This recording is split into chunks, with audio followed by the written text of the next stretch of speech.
Welcome to Duo Chat with Brittany and Cynthia, where we talk about drama shows like Dawson's Creek, One Tree Hill, and more. Hi everyone, I am Brittany. And I'm Cynthia. And today we're talking about Season 8, Episode 11, titled Darkness on the Edge of Town, air date December 7th, 2010, and the synopsis is: A storm strikes Tree Hill, putting everyone's life in danger. So we start off with a spelling bee, and Madison spells her word correctly, which is ironically tsunami. And then Jamie gets his word entrepreneur. And you think they did that on purpose for Madison? Yeah, I was thinking, yeah. And then it was funny with Nathan when Jamie got his word because because he's like, oh yeah, he'll beat her. He has this, no problem. And then Jamie misses it, and Nathan's like, yes. And Haley's like looking at him like, he didn't. Yeah, that wasn't right. Yeah. It was hilarious because Nathan don't even know, because that would be me too. I'd be like, yeah. Well, they're such big words on how anybody can really spell. Yeah, so it's funny to see him confused when Lauren tells Jamie that was incorrect.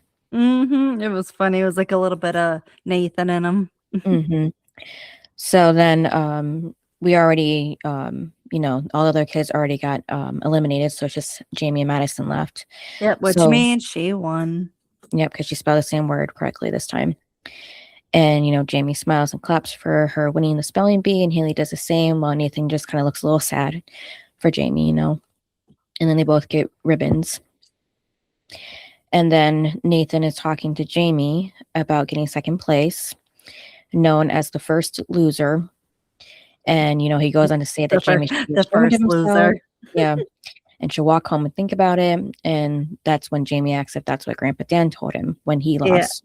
Yeah, and he's like, yep. Yeah, so I'm glad he was smart enough to catch that and didn't think that was Nathan himself, I know, because at first when Nathan was saying it, it's like, really? And then that's when Jamie's like, Grandpa Dan, and he's like, yeah. And it's like, yeah, because we know Nathan is proud of everything that Jamie does. I mean, Jamie could, let's be honest, like fail a test and Nathan would be like, good job. I mean, it's like there's nothing that Jamie could do that would make Nathan not like it. Right. And not be proud of him. Yeah, so he tells him exactly that he's proud, and that Clay hates that he missed it too because he couldn't get back in town because of the storm. And then he asks if he wants to go with them, but Jamie wants to ride with Chuck, Madison, and Lauren. Okay, and here's the thing, like, I'm sorry, but like, if there is a nasty storm out there, no. Right. You're my kid. You're coming with us home. Right. Safe. Yeah. Like, you're not going. First of all, why is Lauren taking Madison and Chuck? Yeah. Isn't this at the school? Yeah, that's what I was thinking too. Like, she's just taking them home, like to their each individual home. And I'm like, I get it if she had to take Madison and Chuck because we didn't see their parents there. So maybe, that would make sense. And that's probably like Jamie. But it probably really wouldn't. What do you mean? Their parent would. Why? It seems like Lauren is always taking Chuck. Yeah, well, that makes sense because we know his mom. No, but it's like as if she's like the aunt. You know what I mean? Like, why is a teacher constantly taking the student home? Probably because he doesn't have anybody. Okay, well then, I'm sorry, but like, it's just like a little hard to believe like this teacher is just going to keep taking these students everywhere. Like, it's weird. And then on top of it, now she's got Madison. Like, and then Jamie wants to go with them. Like, I didn't realize she was somewhat of a parent where she can just take all these children everywhere. Right. Yeah. Like, she's a teacher, a staff member here. You're not gonna just go and just take children home. Right. But because I'm sorry, but if your child is still left at school, CPS is coming. You know who is not coming? The teacher. Yeah, we know, nobody's called CPS on Chuck's mom because we know what that story leads to later on. Isn't it this season?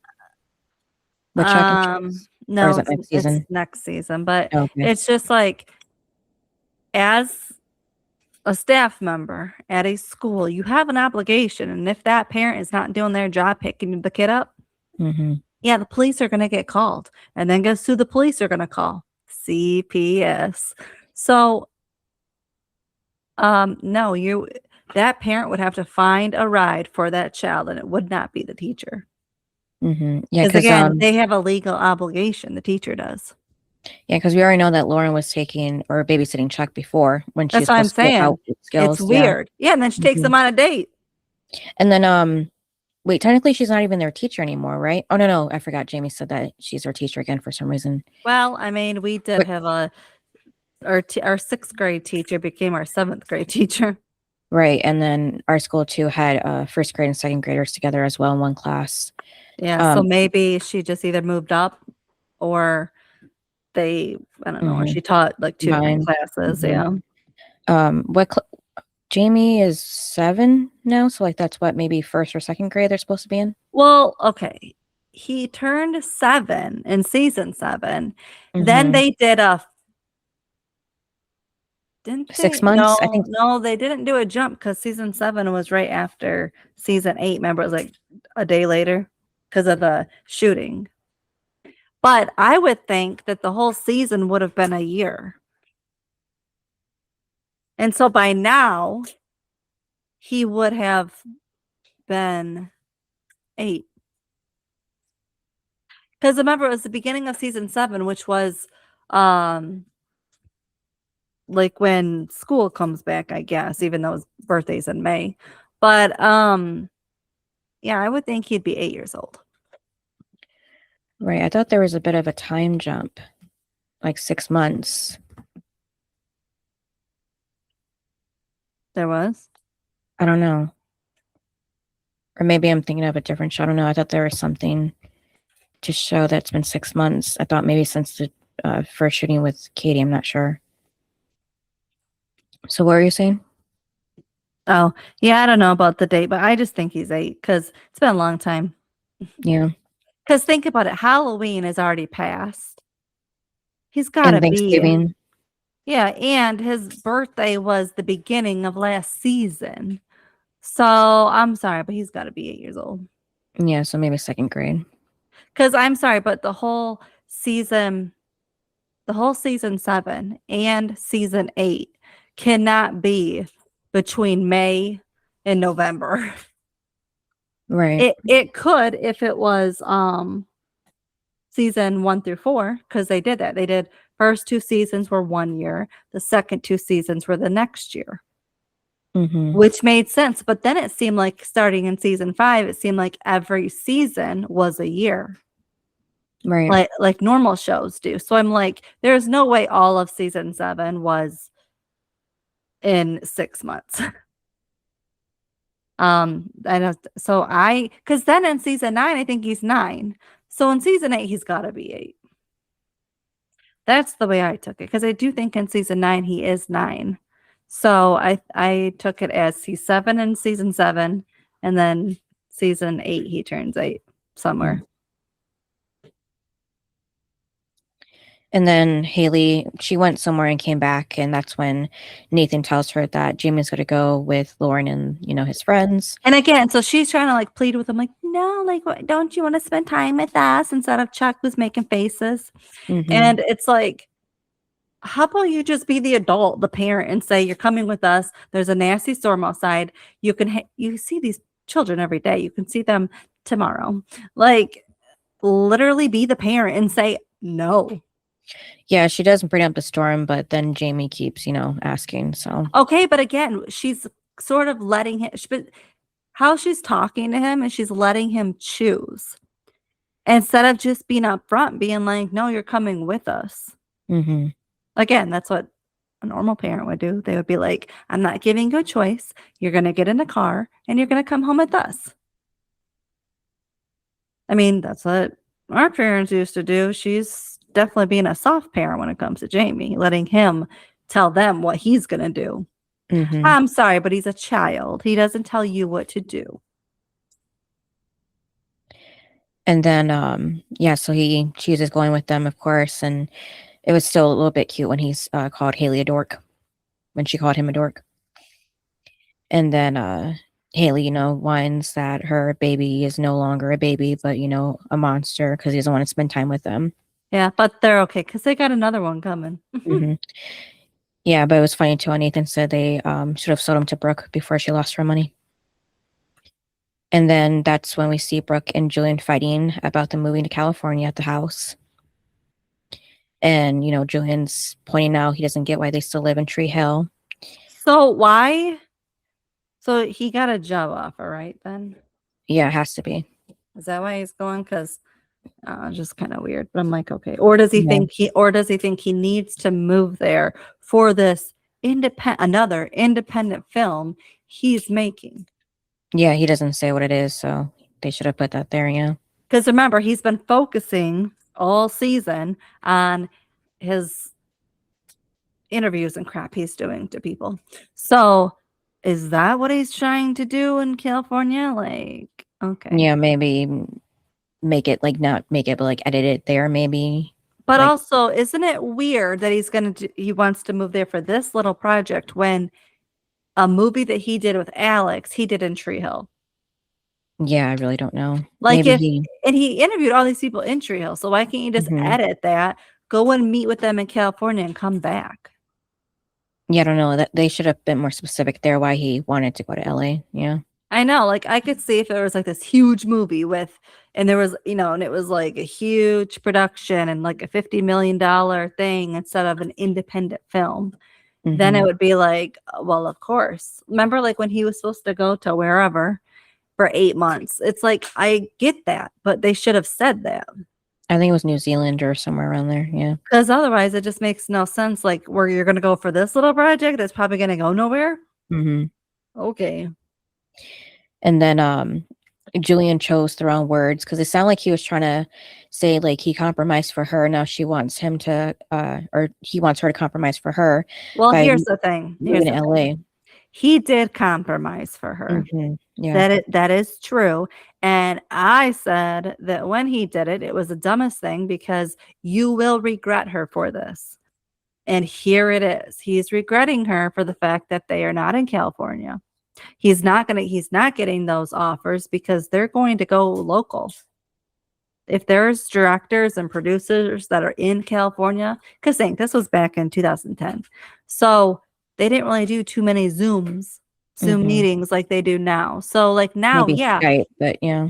Well, now, yeah, you can just jump on and have meetings anywhere. But back then, no, you had to actually be there in person. All that stuff didn't happen until COVID.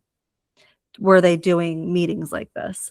That's why during COVID and even after, so many people, whether it's celebrities or people in the industry, directors, producers, they left because they can just have a meeting on Zoom. And then, if they get the job, then they just show up wherever they need to be. So many people have said that. I don't need to be in LA anymore. I can live anywhere now. And I think that's what's good. But back in 2010, that's not how things worked. So you had to be there. And because think, if they were starting production tomorrow, you think he's going to make it? Right. So by the time you have a meeting and everything. So, because how many actors have you heard? They're oh, you got to interview, or not interview, but you got a audition tomorrow. It's yeah, you got to be there to do it. This was back then, but it's yeah. So I could see why he would want to be there because that's where you're probably going to be able to get in. But he's not there. But he chose that. He chose to give it up, knowing that what he was doing. And all because he wanted to be with Brooke and he wanted to listen to what she had to say. Because remember, I said she's making the wrong decision by kind of basically forcing him to give it all up. But again, remember I said, why is she with somebody that has a job that they have to go to other places? You can't complain that he needs to leave. And so now that he wants to move where he could get better jobs. Oh, now she does. This is my home. Then you shouldn't be together. Like, I am sorry. But like, if you cannot compromise, then why are you in a relationship? Mm-hmm. And especially one that involves the person to go away. Sorry, that's what happens. And if you are not willing to do that for that person, especially because they did it to you, they compromised, you really shouldn't be getting married then if you can't be there for that other person. Mm-hmm.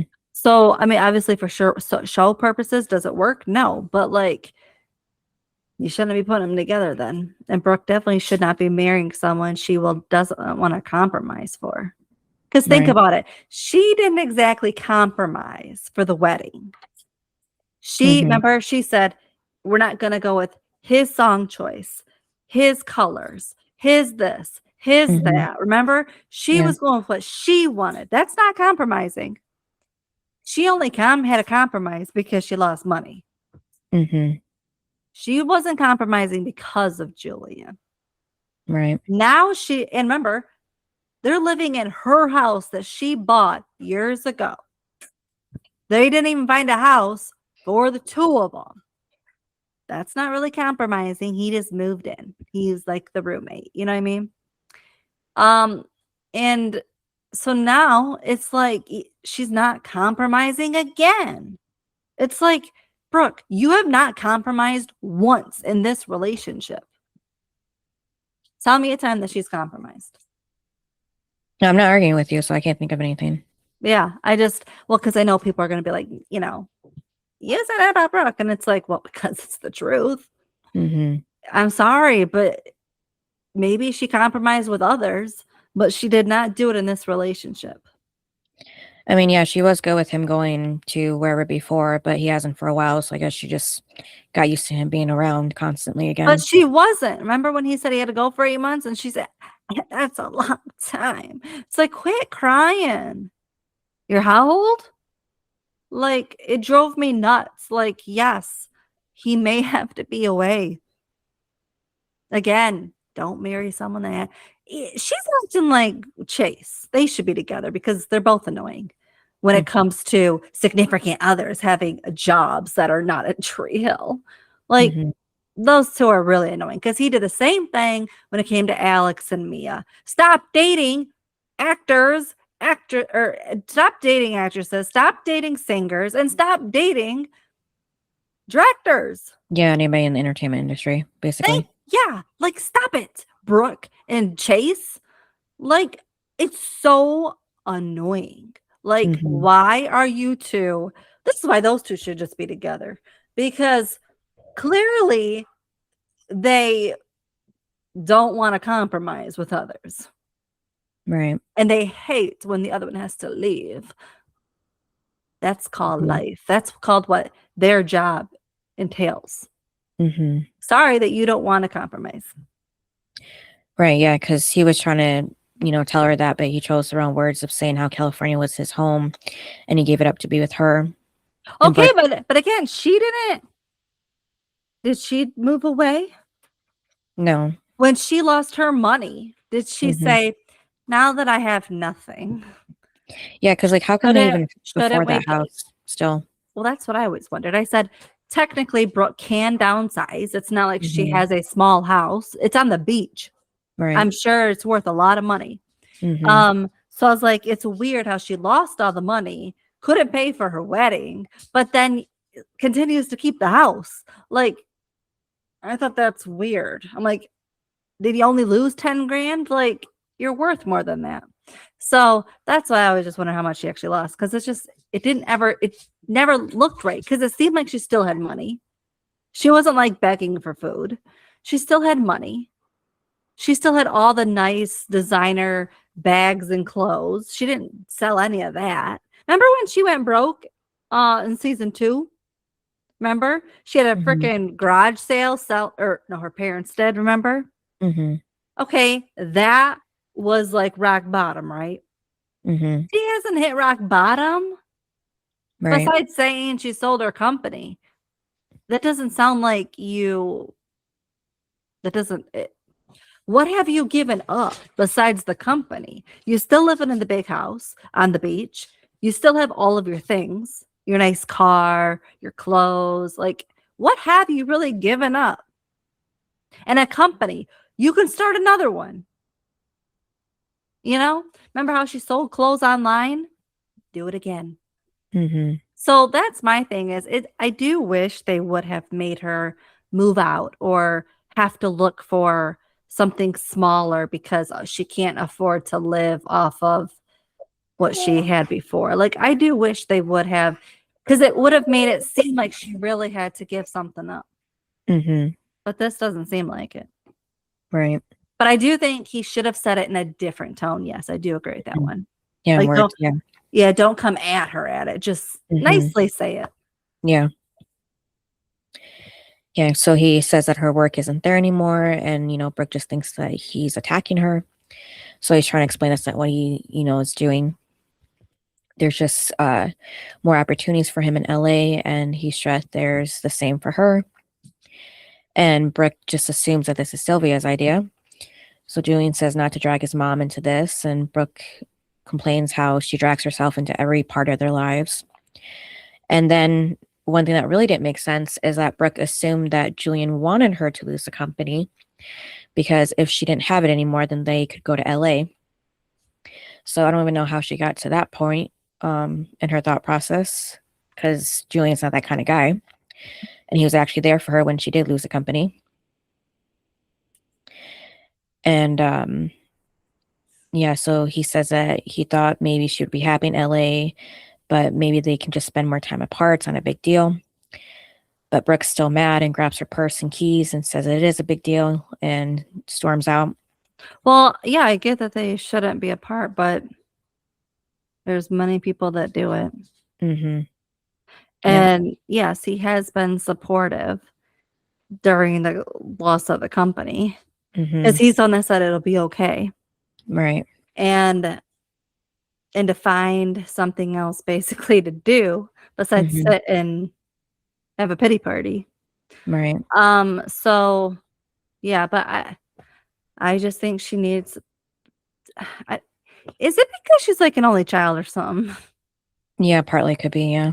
Like she doesn't know how to compromise, because when you have siblings, sometimes we're gonna have to go with what the sibling wants. Sometimes it's your idea. That's where you have to learn to compromise when you're sharing toys. Right. So it's like that kind of thing. And so that's where the compromise would start to come in, and you'd have to learn it. And I think too, they didn't always kind of seem like when it came to like Peyton, she never really wanted to fight with her. Peyton always just let Brooke do what she wanted. It was always Brooke's idea. Remember, Peyton never really seemed like she wanted to argue with her, so she just let her do what she wanted. And that's where, again, you learn to compromise. If you don't have siblings, you would then have to compromise with your friends. But it doesn't seem like she did that with Peyton either. So she's just never learned that at all. What about with Haley? No. What did she compromise with Haley? I don't know. I was asking to see if you had any ideas, because I can't. No, I can't think of anything she compromised. Because didn't Haley say like she used her half of the rent money on shopping? Yeah, I think so. Yeah. And she would eat her food and stuff. So she wasn't really a good roommate in that part either. So, and again, I think Haley just kind of let it be too. Oh, and then Brooks just used to, well, before Haley at least, she was used to living alone too, so she had no one to compromise with, Well, yeah, because her parents were always gone. Right, yeah, and then she was homeless. Yeah, and then she was, at the house, people coming in and out, paying the kids, that she was fostering. So yeah, she was, most of the time she's been alone, basically in her whole life until Julian. Yeah, someone she actually has to live with. Because, yeah, she never lived with a guy before. Yeah, and there was like Peyton for like a minute too, but I mean, why I said a guy? Yeah, I that was mean, the other yeah, one out there. she lived with Lucas, but that was under Karen's rules. Right. Mm-hmm. And they weren't like sharing a room. I mean, he let her use his room. Right. So yeah, I mean, even there, that was the only person she, I guess you could say, lived with. That was a guy, but this is like the first time also that she's actually lived with somebody, and she ain't doing very well with it. Because I don't think she's really let him do anything. Remember when he wanted to put that, remember when he brought the poster? What, remember she was like, I don't want it on my wall. It's like, yeah, movie poster. it's like, but isn't it his place too? So, Yeah. I mean, didn't he again give up his whole life in LA to come stay to live with you, and then you won't even let him put Hang on a anything? poster. Right. I'm like, I don't know. I just find that weird. Like, I don't know. Shouldn't you be like, whatever you want? Like, because you gave up your life for me. Right. So yeah, even there, she only compromised because remember the ending of his father. That's the only reason why she did it.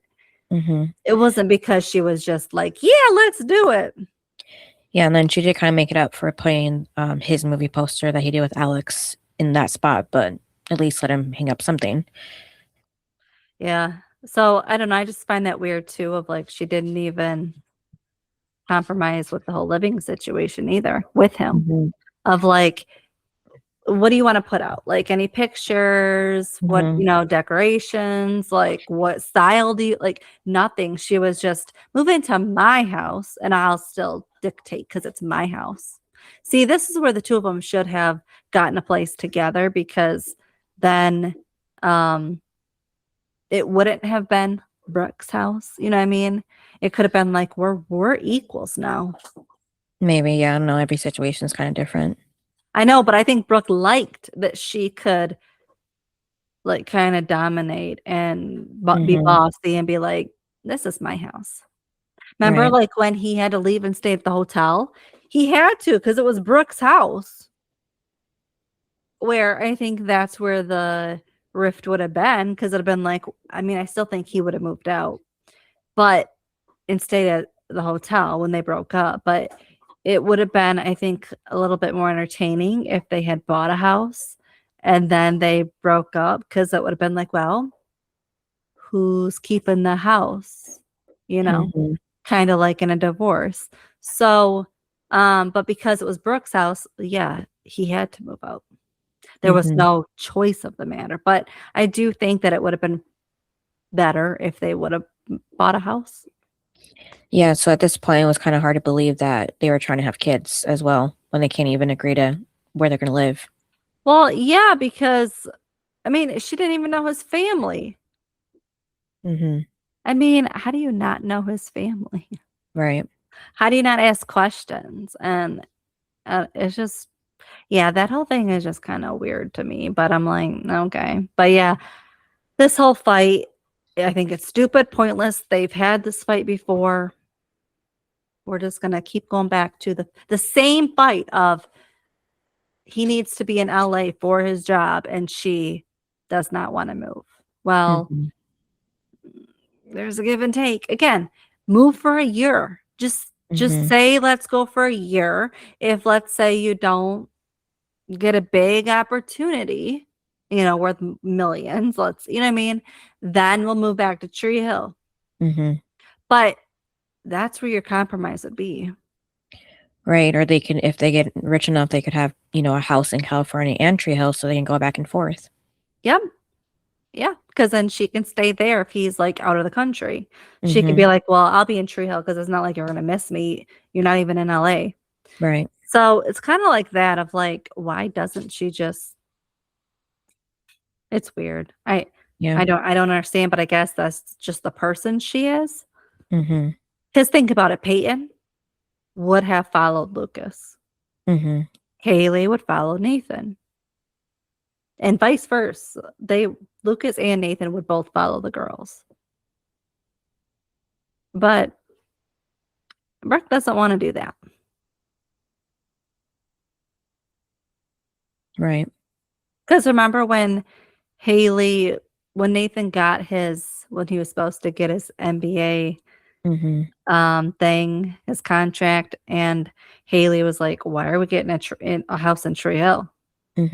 Like, she was willing to move where he needed to be because of his job. And I mean, yeah. So I'm just like, it's interesting. Right. And remember, Peyton moved back home to Tree Hill to be with Lucas. Otherwise, she would have probably stayed in California. So it's kind of like that of like, people did compromise. And guess what? It all worked out for them. Yep. And then we go to Quinn, who is on the phone with Clay, just telling him good night, basically. She's going to sleep early. Oh, no, I'm sorry, that's later. So this is when everybody's phones start, dropping calls because of the storm. And he's just telling her what we already knew, that he's not going to be back home tonight because of the storm. And Quinn's nervous being there alone because of the storm. And then that's when we see Katie walk up to the door that Quinn just walked away from. So creepy. And then the theme. And then after that, in their car, Haley's nervous about Jimmy not being with them. And she wants to call Lauren to check, but Nathan reminds her that would just distract her while she's driving. He tells her Jamie's fine. Like he said, he's not a baby anymore. And Haley says, yep. Yeah, he'll always be a baby. Yep. He's 8. Yeah. That's still a little baby to me.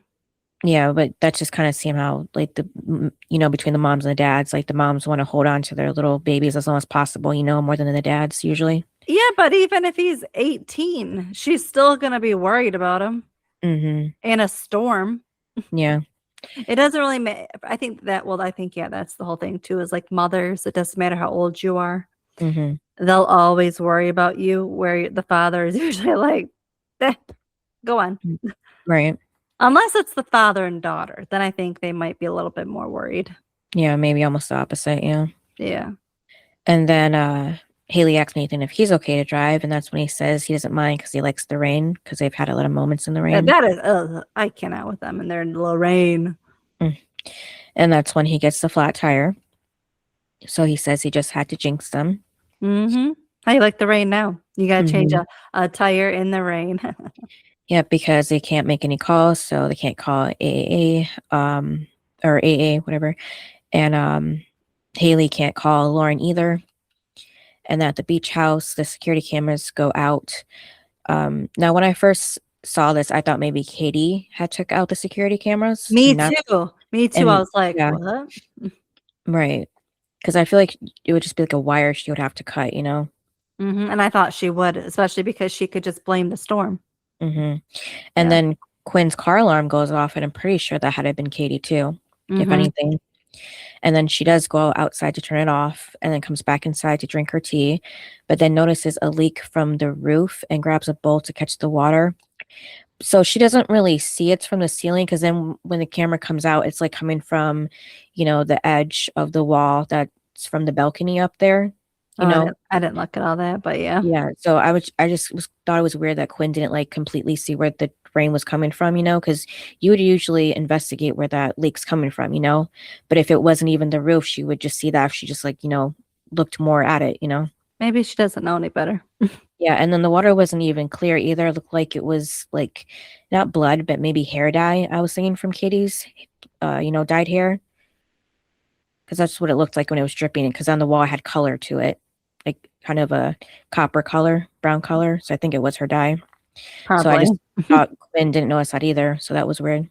So I'm just saying, like, Quinn could have known Katie was in the house a lot sooner than she did if she paid attention.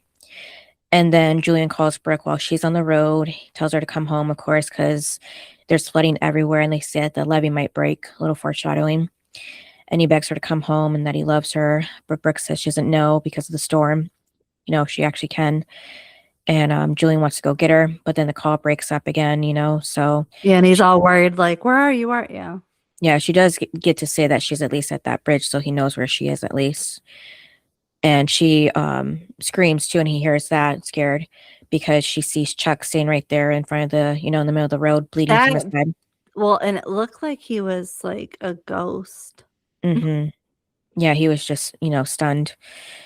So she gets out running to him, asking what happened, and he says that there was an accident. So he points to the car, which is tipped over on its side on the bridge against the railing right there, and there's a live wire on the ground too. And then this is where the commercials kind of mess up the episode because they kind of replay, like 30 seconds or 10 seconds that we already saw. So that kind of annoyed me. But so we kind of see the whole Brooke find Chuck again. And then she finally goes over to the car where she first finds Jamie, who's safe but stuck in his seat. Madison is next to him and not stuck and safe, not injured at all. But Brooke tells Lauren, Madison tells Lauren that Brooke is passed out still, and she also has blood on her head as well. And then Brooke helps Madison out of the car and tells her to get in her car with Chuck and use her phone to call 911. And then Brooke gets to Jamie from the back of the car, and she tries getting his seatbelt, but it's stuck. No luck. And he asks if Lauren will be okay, and Brooke looks at her for a moment and says they're all going to be okay. She promises. So besides everything else, this is the one thing that I think Brooke didn't do right, is saying that everyone's going to be okay because she really doesn't know if Lauren's going to even wake up, Yeah, but I think she was just trying to calm everybody. Yeah, I know. I just was thinking. And then and I feel like if that's you dying, all you want to hear from anybody is you'll be okay. And you'll get through this. So I think that's the whole thing too. Yeah, I'm just talking about Lauren to Jamie. Yeah. And then Nathan is still out there fixing the tire, and there's still no cell service. And Nathan isn't loving the rain so much anymore. And to try to make him feel better, Haley says if she wasn't pregnant, they could be having sex in the back seat. But that makes him not like the idea of her being pregnant either. But he still laughs and tells her, that he'll just keep, working at that. She rolls out the window back up, saying sorry. And then Katie's still watching Quinn in the kitchen from the second floor. She stays there for a while for some reason. And then Quinn notices the dripping water stopped. And then she looks up, but that's it, before grabbing the knife and apple she was cutting a second ago. And Katie's no longer on the second floor balcony. And then back at the accident, Brooke eventually wakes up Lauren, who of course is shocked to see the car on its side, and the fact that she's looking at Brooke right now, who wasn't even with them. And then Brooke tells her, she was in an accident, everything's okay. And Lauren starts coming more too because she remembers about the kids and starts panicking. Yeah, and she said they're okay. And then she said that Chuck and Madison are in her car, which was safe. And good of Brooke. Yeah. And that Jamie's right there with them. And then well, no, Jamie's still stuck in her car. No, I'm saying he's with them, Lauren and Brooke. And then Brooke goes back to her car and asks Madison for a purse so she can get something to cut Jamie out with. And Madison lets her know that the phone isn't working and Chuck isn't doing well. So Brooke tells Chuck to stay awake. And he says he will. And then Brooke tells Madison to keep trying the phone. And now Quinn's in bed and she calls Clay, leaving him a message or pretending to talk to him, saying she's going to bed and she just wanted to say goodnight and she can't wait to see him. And then we see she did leave the plate of apple slices and that knife on her bedside table and turns off the lamp. And then meanwhile, Brooke is grabbing something from the trunk of her car and goes back to Lauren's. Yeah, and then she tells her, Brooke tells Lauren that she thinks Chuck had a concussion. And about her own head as well. Yeah, and she said, don't worry about me, which, I mean, is definitely the adult thing to do. And she said, just take care of them. Yeah, and then with her being a teacher too, that's her, automatic thought process. And then, so this storm must have been so bad if, nobody can make any calls anywhere. And Brooke thinks that Lauren should get out of the car because, there's nothing else they can do right now when it comes to getting help, and they can't stay there forever. Well, I'm sorry, but how do you know she didn't break bones? Right, yeah. Then with that head. Because usually you don't sit there and move somebody, especially if you're not in the medical field at all. You don't move people just in case they have concussions or anything like that. I mean, or bones break. You just never know, because sometimes moving them will hurt them. Yeah, hurts them even more. So yeah, or spine injury. Yeah. So it's just just get out of the car, Lauren. Sheesh. Right. But Brooke does the smart thing by covering Lauren with the blanket and putting up that foil cover behind the window when she pops it off with the crowbar, which... How do you think she knew how to do all this? Yeah, that's what I was thinking. Like, and how did she have everything that she needed, kind of basically, except for a good knife to cut Jamie out, basically? Because it's just weird. Like, how does Brooke know how to do all this when, like, Brooke doesn't seem like that kind of person? Right. Yeah. Like, And you know who seems kind of like that person? Probably Peyton. mm-hmm. Like, I don't know. It's just kind of weird. I'm like, Brooke. Brooke would definitely be the person that calls for help, not or tries to stop somebody on the road. It's not like I'm just like, how does she not do all that? Right. I was like, okay. Yeah, especially with the foil part. I don't even know what that is. That cover. Oh, that's for the sun, I think. Well, yeah, I never saw it look like that. I see them more like a different material. I never saw like a foil like that before. I have. I think it's like back in the day ones. And I've then like seen them when I was little.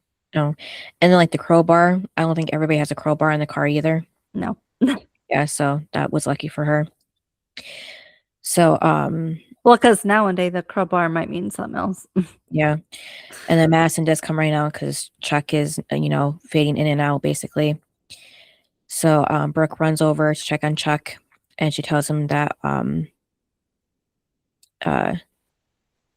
she tells Madison to go help Lauren get out of the car. Yeah, so she does. Yeah, which I thought was good, just in case if something happens, with Chuck, so she won't see. So, Brooke tells Chuck he has to stay awake, and she knows that he needs, medical attention right away. So when Lauren Madison comes back, Brooke tells them to take him to the hospital. Yep, with her to car. Get help. Yep. And then she said, what about Jamie? And she goes, basically Brooke's there, so he's good. Yeah, they have no choice, but to split. And then Lauren tells Brooke to be safe, and Brooke tells her the same, which, a little more foreshadowing there. Yeah, I was like, ooh, here it goes. Mm-hmm.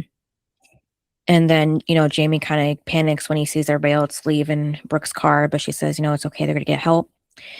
And then she does get some scissors from her makeup bag, which I'm not sure would actually even get through a seatbelt in real life either. Those look like, too dull of scissors to even get through that. Well, clearly it wasn't getting through. Yeah. It was taking forever because it would. Yeah. And then that live wire is now, and it's caught on fire. Do you think they tested all the stuff that she was using out before they did the scene? Probably, yeah, to make sure she could actually do what they wanted her to do. Yeah. Like scissors and stuff. Like, do you really think they tested it out first to see if it can even cut anything, or do they got to find something else that would be in a purse to cut? You know what I mean? Yeah, I don't know. The only thing I would have on me would be nail cutters, but that'd be it. Yeah, I don't know. Oh, I think just fell. I guess now it just makes you want to stuff your car full of everything. Yeah, and they have more tools for things like this now as well. Mm-hmm. And then Nathan is still working on the tire. And then he's taking forever with this. Yeah, him too. Yeah, with that. And to help him, Haley steps out of the car. And Nathan says that, she doesn't really, there's nothing she can really do, especially in her condition being pregnant. And then that's when the umbrella is, torn from her hands from the wind. And then with that knocks over the tin can that held the nuts from the tires. So Nathan has to find them now with the little light that he has from the street light and the flashlight he has. I will say he's being very nice to her because I can tell you in real life, guys would be yelling at their wives. Right. Even if they're pregnant, like, like, ooh, there'd be some cussing. So I'm like, he's being very nice because when she's like, oops, and everything, and he's like, oh, that's okay. I'm like, that's not real. Right. Because really, there things would be said. Yeah, but that was cute how he called her Ralphie from A Christmas Story and tells her to get back in the car. And then, yeah, he was just being sweet, calling her goof and all that, dork, whatever. And then Katie, again, not mean words. Right. And then Katie walks into the bedroom where she thinks Quinn is sleeping in bed because she heard her tell Clay that on the phone. And that's what Quinn was planning on, because when Katie pulls the blankets back, it's just the pillows under there, while Quinn is actually under the bed, with that knife. Yeah, so she's able to get her. And Katie says she loves playing hide and seek. And then Quinn doesn't like stab or cut her from when she's under the bed like that when she had the chance. So this next second, Katie's pulling her from under the bed. So my thing is, she didn't know Katie was going the other side of the bed. Like she didn't see or hear her legs. That was my thing. I guess not. She was just on one side of the bed, and then the next second pulling her out. So like a little horror movie. Well, they didn't want her to get her right away. Yeah, I know. I just thought it was weird. That would ruin the whole episode. Yeah. And then that's when Quinn stabs Katie in the outer thigh and leaves the knife there. Even though it would have been worse for Katie if she actually took it out. Just saying. And then Katie now can easily point her gun at Quinn, and Katie tells her deja vu, except for the part with the knife in her leg. And then since, the bullets didn't work last time, Katie says, let's try something different, basically, and unloads the gun and throws the bullets outside, and then throws the gun on the bed and takes the knife out of her leg for her new weapon. That's disgusting. Yeah. And you'd think she'd bleed more than that, too. There's, like, barely any blood on that knife. Yeah, I feel like if you took a knife out, like, it'd be gushing. Yeah. I don't want to think about it. Yeah, and then she says she likes this game, too. I'm sure she does. She is such a psycho if she likes this. Yeah. Yeah, her and Psycho Derek get along pretty well. They should have been the ones to get married. Yeah. That would have been a nightmare if both, he came back as well and messed with Brooke or something. But Quinn is unable to grab her car keys and, tries to take off in her car, but then there's a tree that knocked over that's in the way. Yep. So, you ain't going nowhere. Yep, she's stuck there and Katie's stuck with her. That's the thing. You shouldn't have made Katie mad. Yeah, so I do wonder if Katie walked to the house or drove herself, because she's stuck there now too, I guess. She probably walked, I think. Well, because if there was a car there, they would have been like, whose car is that? Right. I mean, she could have parked it kind of far away too, but I'm just wondering how she got there. Oh, I think she probably walked there, but also Katie clearly planned this because she's like, perfect time. There's a storm. Yeah. Because Quinn ain't going nowhere. I wonder if she was hoping Clay was there too, or maybe just Quinn. That's my other question as well. Yeah, she probably was hoping they're both there, but she probably thinks if I can get one of them, I'm That's good. Enough. Yeah. Well, especially because for some odd reason she was hung up over Clay. So if she can get to Quinn and erase Quinn, then maybe in her mind she can still get Clay. Maybe, yeah. Like manipulate him. Yeah, pretend to be Sarah again, yeah. Yeah. And then Brooke is still cutting Jamie out of his seatbelt, and to keep conversation, she notices his ribbon and asks her about the spelling bee, or him about the spelling bee. Also, so Brooke has went to his talent shows. Probably, yeah, that's what I thought too. Plays, all this. Like we've seen her last couple of seasons attend his things. Why would she not be there for his spelling bee? Yeah, that's what I was thinking too. Like she's not working. So Brooke and Julian, especially because this season they've really kind of taken Julian especially has taken an interest to Jamie. Why weren't they both there? I get that there was a storm, but it's not like it was canceled. Like if it was canceled, that would mean it would be like, hurricanes, tornadoes, like severe. Obviously it should have been canceled, but because it wasn't, you would think, oh, it's just raining. Like it's not actually a storm. So it's weird that Brooke and Julian are sitting there arguing when their butts should have been there at the spelling bee. Yeah, because you can't even argue that maybe they started fighting before the spelling bee, and then it just kind of went, past the time that I was going to start, because the spelling bee probably lasted a couple hours at least, depending on how many kids were there. But they could have been arguing that whole time.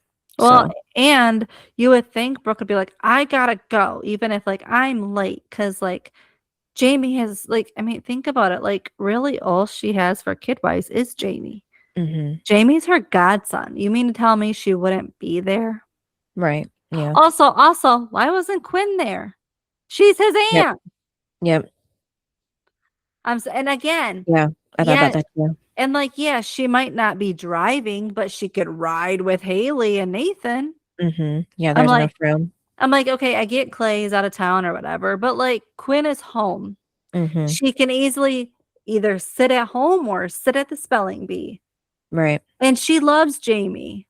the same as Brooke. Like, why aren't these two, especially these two, why aren't these two there for him? They've, like, again, Brooke has went to things of Jamie's. Quinn is the aunt. Like, come on now. It's just weird. Like, when, I'm sorry, but like, I am an aunt. And like, when things come up, I'm like, I want to know. I want to know. And I always say too, if I need to leave work, to go to something, I'm going to do it because they're only this little for so long. And I want to capture all of those moments. And so I'm like, what? What do you mean you wouldn't go? Again, get it if you're out of town. Get it if you don't live nearby. But they do. So what? And also, I'm surprised that given how Quinn didn't really want to stay in that house alone, right? Right. I would have thought that if you're so scared to be in the house alone, that you would have been like, hey, Clay's gonna be out for a couple days or a week. Can I stay with you, Haley? Right. And Haley would have been like, yeah. So it's just weird too, of like, you were so afraid to stay in this house. You went to go check her down, and now you're like, oh, I'm perfectly fine staying here. I'm sorry, but you would have been staying with Nathan and Haley. So she was supposed to be there all along then. Yeah, because I have a fear of storms too, but I only stay here because of my cats. While Quinn has no reason, like no other living pet or person, to take care of if there was a storm. So she has no reason to stay there. Yeah. Yeah. And anyway, shouldn't she be home at Haley's to take care of Chester? Yeah. If anything, there should have been a reason. She should have been not there. Yeah. But either way, it was still cute for Brooke and Jamie to have this conversation about Madison because Jamie likes her. So that's when we learned too that Jamie let Madison win too. I know. It was so cute.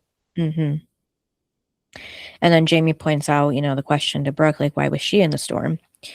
So Brooke explains that, she got into a fight with Julian over something dumb and she was being stubborn and stupid. And Jamie tells her she's not stupid. And Brooke says she was about this. So at least she, came to her senses about it. And then that live wire, I'm surprised they never used that live wire for something. Just kind of stayed there sparkling like that. Yeah, like it really didn't get them. Yeah. Like not even a quick shock, or, at the last second. Yeah, like you think it would. Yeah. And then Brooke, to distract Jamie, acts to spell, some words for her. And then we go back to Katie and Quinn. And Katie tells Quinn that she knows that she was watching her with her camera. And then that's another psycho behavior, spreads her blood from the knife over Quinn's face on the picture of her and Clay. And Quinn's in the closet. And then back to Jamie and Brooke. That's when he tells her about letting Madison win. But so Brooke just says that she knows that Madison knows that he likes her because girls know those kind of things.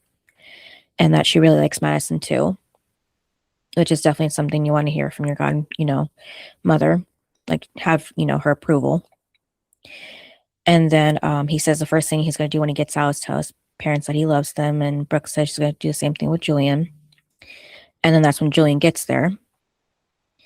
So Brooke yells that they're in the car and that they're okay. Well, and that's the thing is like when he gets closer, like he sees the sign of relief on her face of like someone is here to save us. Yeah. And then that's when the car comes out of nowhere. Yeah. Hits them and throws them in the water with the car. Pushes them, And Julian does try to get them to stop, or notice the car, but of course it's no use. No. And then that replay again, which annoys me, because we see them get hit again and go into the water again. Well, they wanted to make it that dramatic for you. Yeah, I know. It was streaming now. It's just different. And then we see Julian immediately jump into the water, which I liked. And the other car, takes off, of course. Doesn't even bother to see, who they hit or if they're okay. Heck no, they don't want to get arrested. Yeah. And then Brooke somehow ended up in the driver's seat when the car went over. And luckily, it's actually facing up, straight up in the water, because it could have been upside down. That would have been a lot worse. So they're lucky about that. Well, yeah, because they would have been head first in there, and then they would have really died. Yeah. Because it was bad enough that I mean, it was bad enough Brooke got stuck in the seat. Mm-hmm. And then Julian was trying to get Brooke out of the seat. And it wasn't working. And the water just kept coming up, just filling. And because again, if it was head first, they'd have been gone. But because it's like, oh, how long can you hold your breath for? Right. And so that's when Brooke tells Julian to save Jamie, and he's like, no, I'm gonna save both of you. And she's like, no, save him first, he's just a boy. Which obviously I mean, yeah, I didn't like how Julian kept fighting with her on I this. know, I'm like, yeah, we were what? wasting time. Yeah, Again, I don't care whose kid it is. Save the kid. Yeah. And especially because it's Jamie and it's Brooke's godson. Save him. Yeah. Because Brooke was willing to die for him.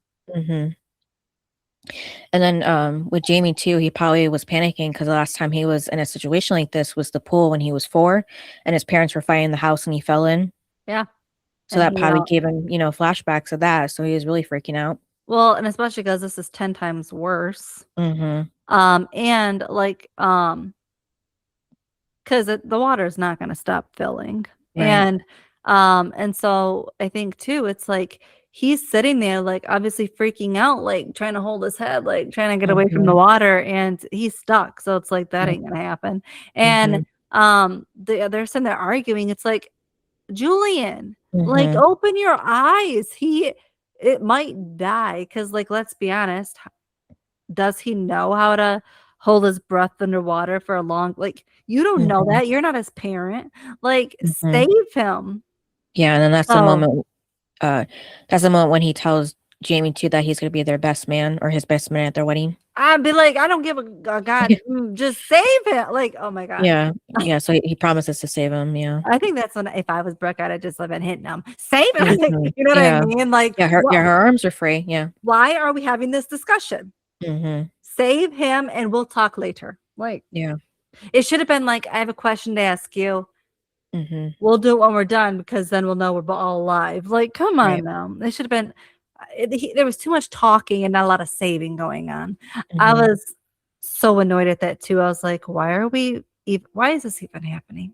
I like it. There should have been like total silence, just a bunch of panicking and trying to get them out. I'm like, that was just totally stupid. Because again, the whole time they're sitting there fighting, he could have saved both of them. Yep.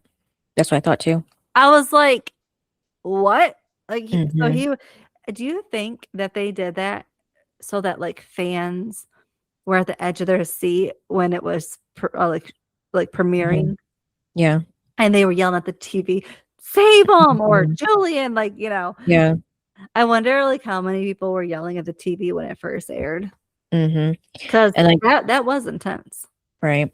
And then that crowbar again too, luckily Brooke had it because again that saved getting Lauren out and then eventually got Brooke out too as well. Well, and they're lucky it went with the car. Yeah, because it could have fell out of the car. Yep. And then he would have had to go in the water to go find the crowbar first. Yeah. So Brooke also tells Julian she's sorry because she knows she's running out of time. I will say I didn't like the whole kiss. Like, so they kiss and then he saves Jamie. I'm like, why did we need a kiss? Right. Like that, I'm sorry, but that really wouldn't be in my head to kiss somebody. It would be like saving the child. Again, all this time between the two of them, Jamie could have been out. You could have been coming back as the water's filling and saving Brooke. But instead, now you're like 10 minutes behind, it seems like, because of all of this. Yep. That's what it seemed like to me. Yeah, because they were pretty much okay until that levee broke, really. Yep. Yeah, and then everything happened so quick in seconds. And then with the other crisis, Katie surprises Quinn, but Quinn manages to fight her off and get the knife out of her hand. But then Katie ends up headbutting Quinn and then kicking her in the face. And then back to the car, Julian rushes to Brooke to get her leg out. And, again, we said this before, they keep arguing like more than once here. Yeah, like, that's oh, when I'm sorry, and like, shut yeah. up and just get out of there. Yeah, that's when she gives her line, like, "Get Jamie out first, he's just a boy." And That's that's what what we already yeah, talked about all that, yeah. yeah. So, and, Brooke reassures Jamie that Julian's gonna get him out. And then, yeah, it seemed like they argued about this for, like, almost a good 5 minutes or That's why I something. said 10 whole minutes, and he Mhm, could have already been ahead of the game. mhm.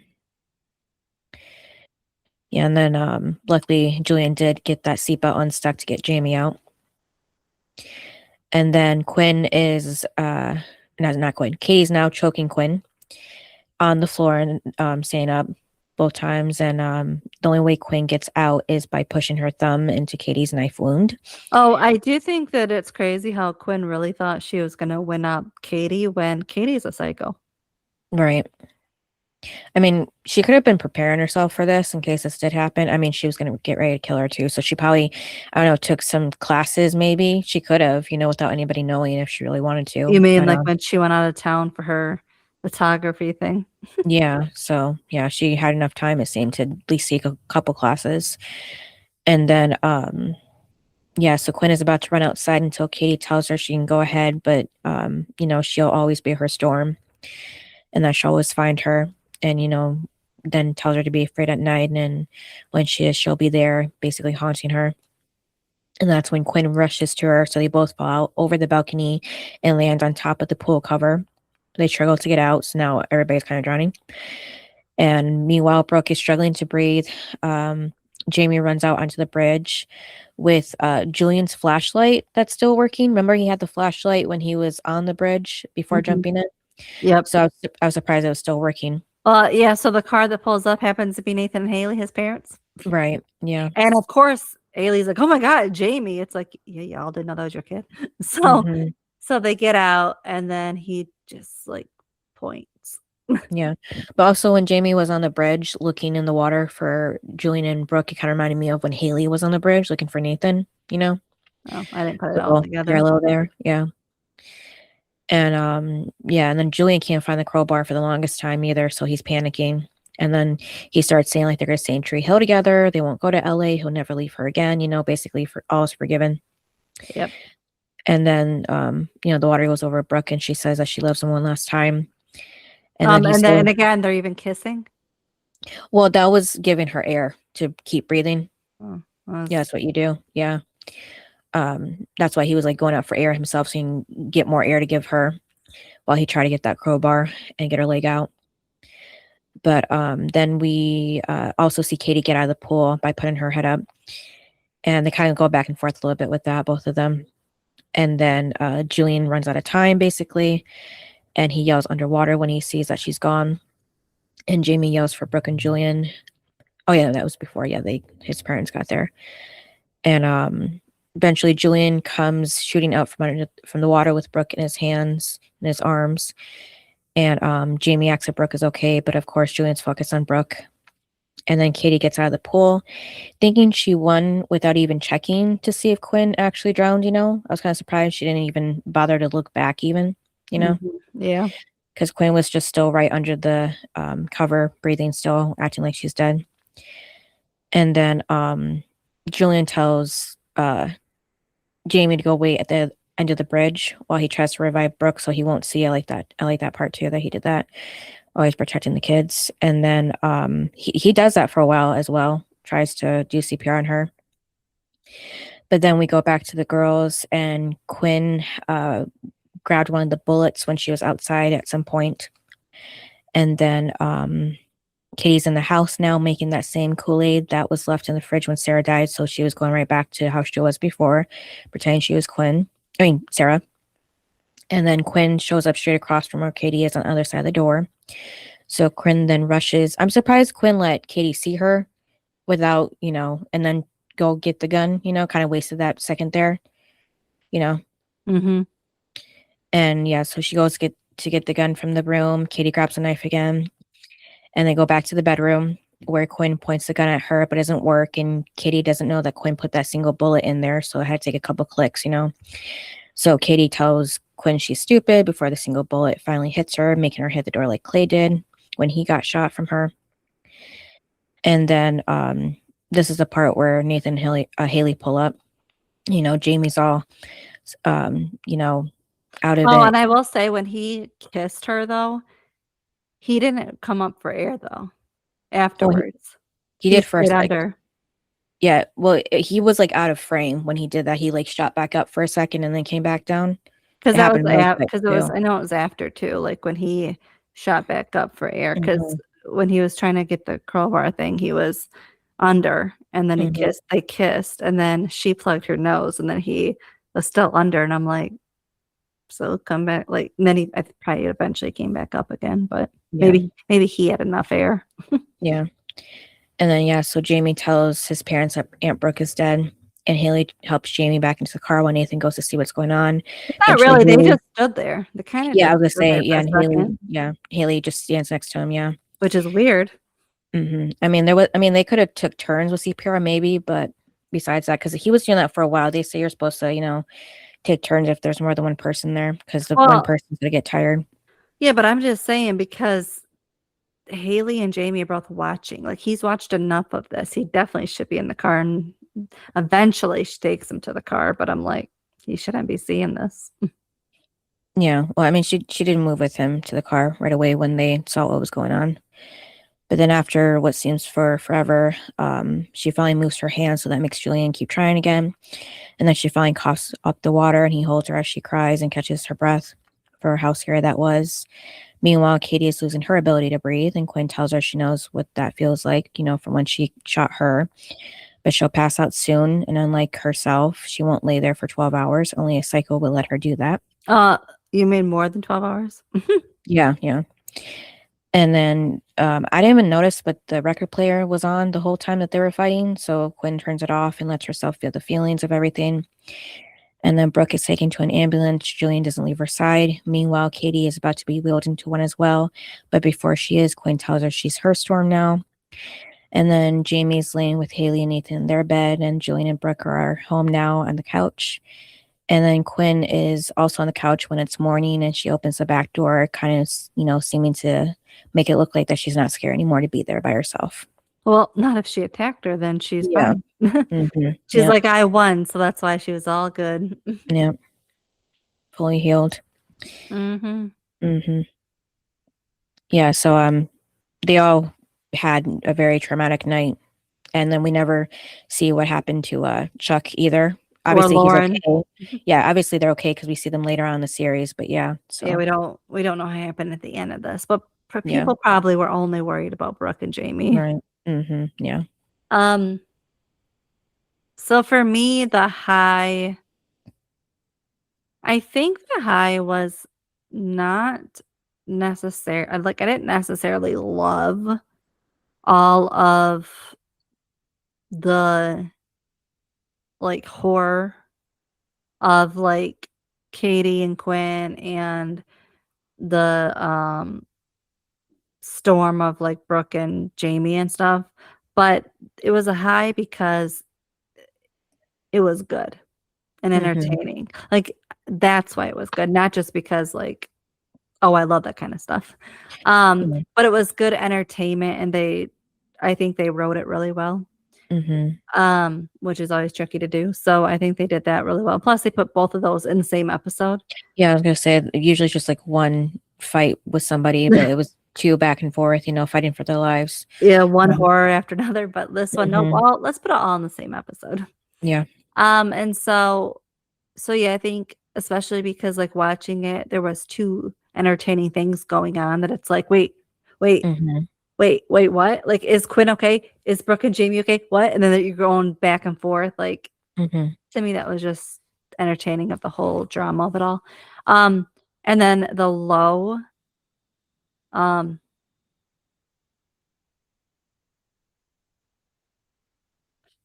would say Nathan and Haley, because they really didn't do much.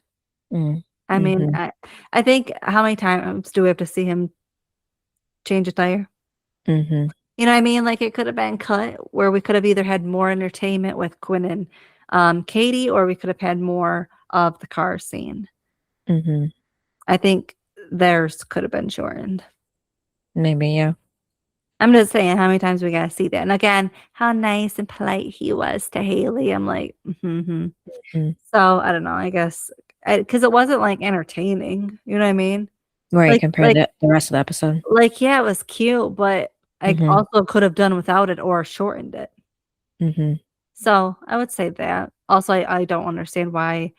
Oh, my low is also Haley letting Jamie go and choosing to go when really you're the adult. What about you?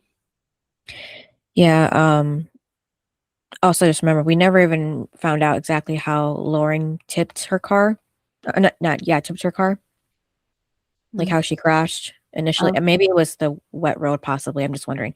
But yeah, the low was probably the moment when Brooke and Jamie got hit by the other car and went into the water because they were okay pretty much until that point. Well, yeah, they didn't have water filling up on them. And then, well, besides for that live wire, but then I said that was my low, right? I think so. Yeah, well, that's my low. Then my high would be, I mean, it was nice to see Quinn, finally get get Katie back. And Justice. Yeah, and but I didn't like more to see that Brooke finally reviving, after that long, very CPR session that Julian kept doing over and over again. Well, it's funny. They always say like justice is served when somebody's in prison.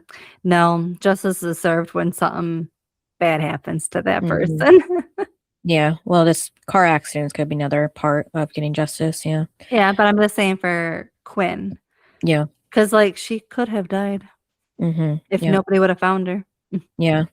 Yeah. She could have been hurt, and Clay would have been the one to find her in the next morning. I mean, what? I said Clay would have been the one to find her the next morning. I'm saying originally. Oh, before the last time? Yeah, like I'm saying she got her justice, like justice was served. Yeah. Because like Quinn got to go after her. Right.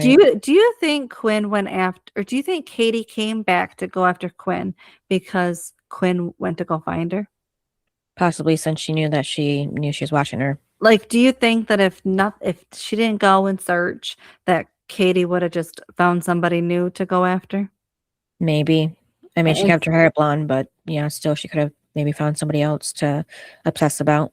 Because remember, her roommate said she was psycho and she's done this before. So it's like, it seems like she just kind of grabs onto the next person. And I think that if maybe Quinn had just let it go, then she would have just found somebody else, which isn't good because she would have hurt them too. But so Quinn kind of saved the next victim. But yeah, it was just nice also, having her have justice served.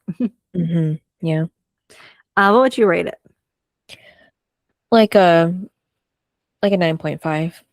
I was going 9.5 too. This is also one of my favorite episodes. Because it's just from beginning to end, it's really good. Yeah, season 8 seems to have the best episodes, like with the most action and thrilling moments. Yeah. Well, and comedy. Good moments. Yeah. And they have the comedy thrown in there too. Right. And then who was your best and worst? The best was Brooke, because she was the one that saved everybody. I mean, Julian, of course, saved Brooke, but she was the one that got to the scene first and helped Lauren and Madison and Chuck and was trying to get Jamie out. And then she was willing to sacrifice herself too for Jamie, of course. And then the worst was the hit and run driver that we know, we find out who that is later on. So I don't know if you want me to, I don't remember his name. I just remember whose son he is. So I don't know if you want me to say the name, like so-and-so's son, but Ian. Yeah, Kellerman. Yeah, it's Ian. Yeah.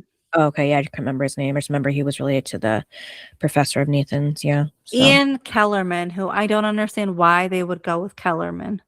Right. That's almost close to Killerman. Yeah. No. What? Chris Keller. Oh, I didn't think of that. No. Like, why? I don't know why shows do this. They they like to use people's, like, how many times, like, was it on Dawson's Creek? There's 2 or 3 people named Will or Chris, and it's like same thing here. They would use the name, and I'm like, what? Makes no sense. Why are we reusing people when there's how many names in the world? Right, because with Peyton's mom being Anna and then Felix's sister being named Anna. Yeah, that was weird. Like, how many of these are we gonna do? It is weird to me. Like, and then there was somebody named Dan, and I thought that was weird. On here? Yeah. Do you remember who that was? No. Mm. Well, remember, and then they also had Carrie. Dan went out with a Carrie, and then there was the psycho Carrie. It's like, yeah. Do y'all not have like a list of names you've used? Right. I would. I'd be like, can't use that one. We use that. It's weird how, like, especially because we're watching more than you would if you had to watch it all for 9 years. Like, we're going through them pretty fast. So it's like, oh, we just did that one 10 episodes ago with that person. Right. Yeah, it's weird. But yeah, I would go with my best. I loved Brooke, of course, in the whole saving Jamie, but I have to go with Julian because he did save Jamie and Brooke. Because sorry, but if he wasn't there, the car still would have went over, and they would have, because Brooke was stuck. Right. So they would have died. So if Julian was not there, they would have died. So yeah, he ultimately was the hero because, I mean, the car was already on the bridge and Chuck and Madison were out of the car. Right. So they were already somewhat okay. Where Lauren, yeah, she was in the car, but if the car had tipped over and Julian had still come and went there, he would have saved even Lauren. So it's like that thing too of like, even if he got the scene and everybody was still there, he would have found a way to save everybody. Right. So yes, I think that's why he was my best, because he did ultimately, and plus he did CPR on Brooke. And then the worst, I went with Katie. Like, because she let herself back in the house. It's like just because a door is unlocked doesn't mean you walk in. That's called trespassing. You know what drives me nuts? Like when you watch like shows or movies and it's like the police come and they're like, oh, well, it doesn't look like it was broken into. The person still let themselves in. Like, what? Like, to me, that's just crazy talk. Like, it also, okay, also, if there's an altercation, right, and like this, okay, something bad happened, right?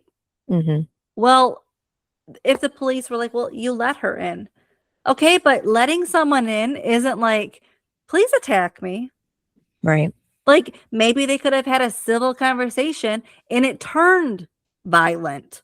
Like, so honestly, when police, like when you hear police say that, of like, oh, doesn't look broken into, or, well, you let them in. Nobody is going to let them into for that. Right. I'm like, if somebody lets somebody in, it's because they either trust that person or they think it's going to be civil.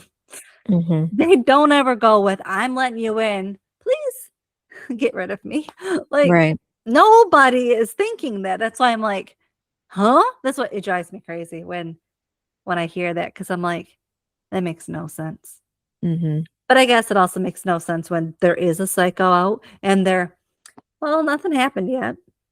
Right. It's like, okay, so you're just in it for yourself. So that's where I guess where Quinn is coming from, of like, they're never gonna find Katie. I might as well do it myself. Yep, and she did. Yep. Yeah, and then Katie came back. I think it was cool too to see Quinn stand on her own. Because we have watched Haley, Peyton have somebody to fall back on, right? And it's like, it's nice to have somebody, because again, sometimes, Julian was there sometimes to support Brooke even, so it's like nice to see that Quinn can do it all on her own, unlike other characters. So that was nice too, because otherwise if Clay was there, he would have had to be the one to do it all. But I think to see Quinn be able to stand on her own 2 feet and go through this was really good. Also, I think about time they just need to move out. Like, you did your justice, great, but like, just move out. Do they though? I don't think they do. Do they? I don't think they do. Because, well, when Dan comes to choke out, well, no, when he comes after him, because remember, because Clay gets into drugs in season 9, Dan comes after him, I think, and because remember Nathan's missing, right? So, I think he does it on the beach. Oh yeah, and then Dan knows where to find him. So it's like I don't think they moved, right? Unless they moved down the beach, like maybe if they wanted like to keep the kind of same kind of house, maybe just not the same location. Maybe I don't know. Yeah, but I feel like their set never changed. Yeah, from like season 8 to 9. Either that or we never see it again. Right. It seems like everybody stays in their same house for like the last couple or 2 or 3 seasons or something like that. Yeah. Well, Nathan and Haley should. They already moved. They're the ones that I think had the most houses. Yeah, and Lucas stayed in the same house too. Yeah. Yeah, since he was born in. Yeah, Peyton moved a lot too. Yeah, that was pretty much it. Well, Peyton moved in with people. Yeah. Like Nathan and Haley had the apartment. Then they moved into Deb's house, and then who knows where they went after in between the 4 years, and then they had the house, and then they went to this house. Like, come on, how many houses? I really thought Brooke would be the person that moves from house to house. Right. Yeah. Like, I would like an upgrade. I just got another $1 million. I would like an upgrade, but not Nathan and Haley. I thought that they'd be. I thought that like these are the 2 people that they lived in the apartment. Like they know how tough that is. So I think that I would think they'd be fine with whatever house. And I'm like, what? It's kind of crazy, but yeah, I think overall I did like this episode. Right. Yeah, me too. And then what's the next one? Episode 12, The Drinks We Drank Last Night. There's a lot of drinks in that title. Yep. To think that's a song. All right. Thanks for listening. Yep. And see you next time. Bye. Bye. Thanks for listening to this episode of Duo Chat. If you want to chime in with your opinion about the episode and the show we discussed, you can email us at duochatpodcast@gmail.com. And to keep up with updates about the podcast, you can follow us on Twitter, Instagram, TikTok, and subscribe to our channel on YouTube at Duo Chat Podcast. And give us a review wherever you listen to podcasts. We would appreciate it.